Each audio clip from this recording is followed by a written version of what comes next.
এবার পাহাড়ি ঝলে ডুবছে কুড়িগ্রাম জামালপুর ফেনী। প্রিয় ভিটে ফেলে আশ্রয়ের খোঁজে বানভাসীরা। খাবার ও বিশুদ্ধ পানির সংকট।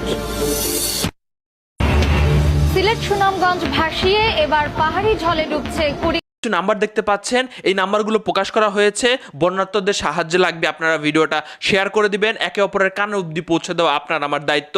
এখানে যেমন 102 নাম্বারে ফোন দিলে কোথাও আপনার পরিবারের লোকজন আটকা পড়লে তারা কিন্তু ফায়ার সার্ভিসের লোকজন উদ্ধার কাজে লেগে পড়বে। এখানে ত্রিপল লাইনেও ফোন দিতে পারেন। এখানে মনিটরিং সেল, কন্ট্রোল রুম এবং কেন্দ্রীয় নিয়ন্ত্রণ কক্ষের নাম্বারও দেওয়া আছে। এগুলোতে যাতে তারা ফোন করে কেউ কোনো ধরনের বিপদে পড়লে এই বন্যা সংক্রান্ত। আমাদের পাশের দেশের ডুম্বুর জলবিদ্যুৎ কেন্দ্রের গেট খুলে দেওয়ার পরেই হু করে পানি বাড়তেই আছে। এমন পানি মনে হয় ফেনীবাসী এর আগে কখনোই দেখে নাই।